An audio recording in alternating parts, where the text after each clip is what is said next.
Camarades peuple d'Afrique, peuple de Côte d'Ivoire, Apotou National, il est dans le gros pétard, dans de vrais problèmes. Si vous remarquez, c'est la première fois que je me prononce effectivement sur cette question. Parce que il y a eu des informations graves. Apotou, c'est le pauvre garçon qui s'est trouvé au mauvais endroit, au mauvais moment, avec le mauvais objet en main. Frère, la Côte d'Ivoire est sur une liste noire. La Côte d'Ivoire est sur une liste noire de Gafi. En réalité, sur Internet, sur les médias, on dit c'est une liste grise. Mais, à la réalité, sur le terrain, les banques disent que c'est une liste noire sur laquelle la Côte d'Ivoire se trouve aujourd'hui. Regardez vous-même, demandez, hein, ou bien faites exprès d'aller demander aux banques françaises que vous voulez faire virement de peut-être 10 000 € vers la Côte d'Ivoire. Ou que vous voulez recevoir de l'argent depuis la Côte d'Ivoire. Ils vont dire non, pour la plupart. Allez-y peut-être à la Banque Populaire. Ils vont dire non. Allez-y à la Société Générale. Ils vont dire non. Parce que, chers camarades, ça ne va pas. Vous avez vu comment on appelle ça, l'article qu'a pondu Africa Intelligence sur Amédée Kwaku Kofi, le ministre des Infrastructures, et Ténébrement, et un certain Hassan Dakala, Libanais proche du pouvoir dramanistanais. Vous avez vu, on en a parlé longuement. C'est pourquoi d'ailleurs Ténébrement ne peut plus rentrer en France. C'est pourquoi d'ailleurs Amédée Kwaku ne peut plus rentrer en France. Parce que ces maisons, les maisons de Hassan Dakala ont été perquisitionnées en France ici. Hassan Dakala a mis en place un réseau de blanchiment d'argent qui vient de la Côte d'Ivoire direct en France. On blanchit en France et puis on envoie. Vous comprenez? Donc ce réseau-là a été découvert. Et dans l'une des maisons de Hassan Dakala, il y avait le fils d'Amédée Kwaku, le ministre de l'infrastructure. Vous comprenez ça?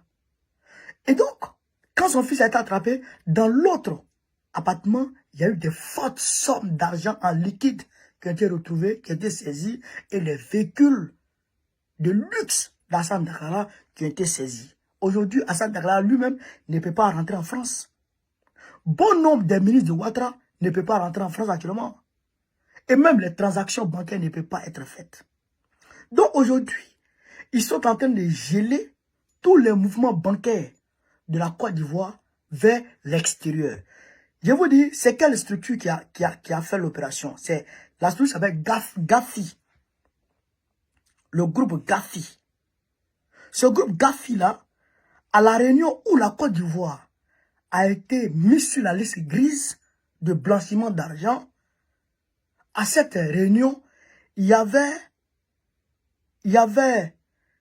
la Banque mondiale, il y avait des délégations de la Banque mondiale, il y avait des délégations du Fonds monétaire international, le FMI, il y avait des délégations d'Interpol et le groupe Edmond des cellules de renseignement financier et d'autres, et 200 autres membres du réseau mondial. Vous comprenez ça? Donc, ça veut dire quoi? Ça veut dire que les institutions de Bretton Woods, à savoir la Banque mondiale, le FMI et d'autres organisations, sont aujourd'hui en train de, chers camarades d'Afrique, sanctionner ou restreindre tout mouvement bancaire vers la Côte d'Ivoire ou depuis la Côte d'Ivoire. C'est-à-dire que tout mouvement bancaire concernant la Côte d'Ivoire, là, ils sont en train de tout mélanger, ils sont en train de tout durcir, ils sont en train de tout restreindre. Vous comprenez? Et donc, ça revient à dire quoi? Ça revient à dire que même si Draman Ouattara voudrait s'endetter sur le marché international, il y aura un problème. Vous comprenez? Même si la Côte d'Ivoire veut s'endetter sur le marché international, il y aura des problèmes, puisqu'ils vont considérer que c'est pour aller faire blanchiment d'argent. Vous comprenez ça? Donc, comme ce problème agace Draman Ouattara énormément, et c'est d'ailleurs l'un des problèmes clés qui fait qu'il voyage chaque mois pour venir en France. Pour venir chercher à trouver des solutions. Vous comprenez ça? Et donc, comme ça ne va pas, les gens sont en train de durcir ça sur lui.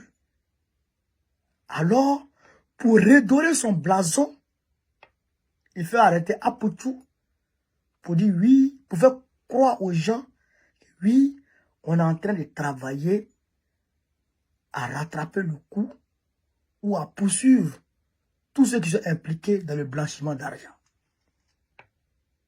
Donc, Apoutou est comme un trophée que Draman Ouattara présente au monde entier.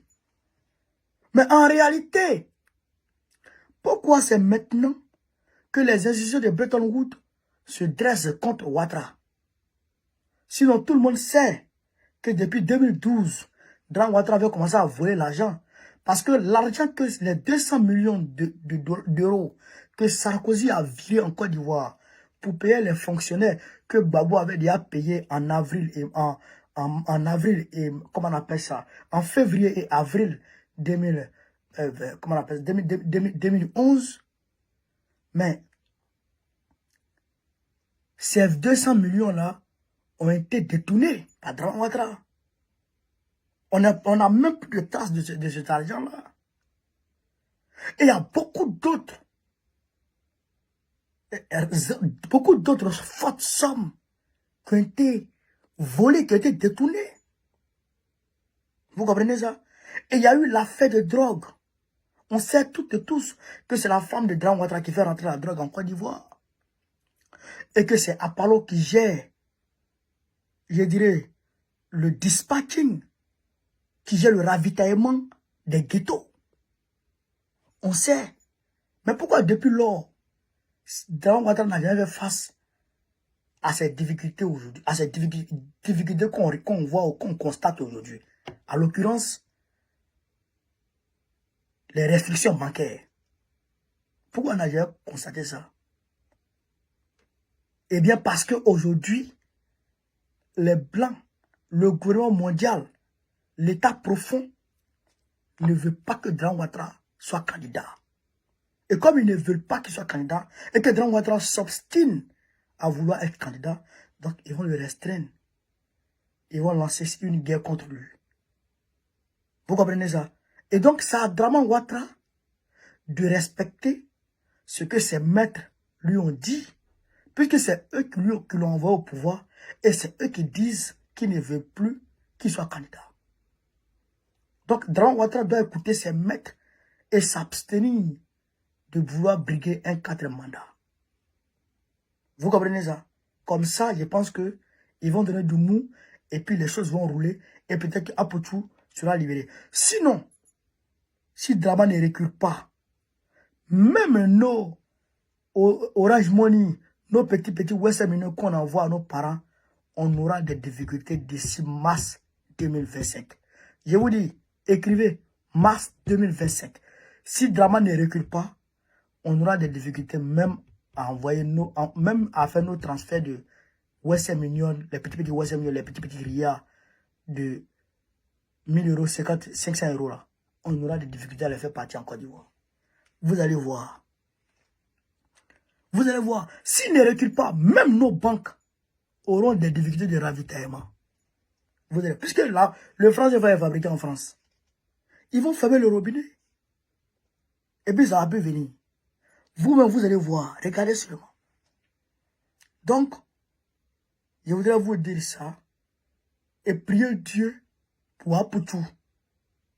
Mais comme nous, on va prendre le pouvoir en 2025, en octobre prochain, quand Gbagbo va prendre et qu'il va faire sa grâce présidentielle, je pense que Apoutou va sortir à ce moment-là. Parce que la grâce présidentielle dont on va parler, on ne sait pas qui est sorti. Que des paroles en l'air. Ce vieux, c'est un vieux menteur, un vieux délinquant. Il ment comme il respire. Alors, chers camarades de l'Afrique, voilà ce que je voulais vous dire. Sur ce, vive l'Afrique libre, vive le panafricanisme, vive tous les peuples africains. Babo, président de Côte d'Ivoire, en octobre prochain, Inch'Allah. On est ensemble.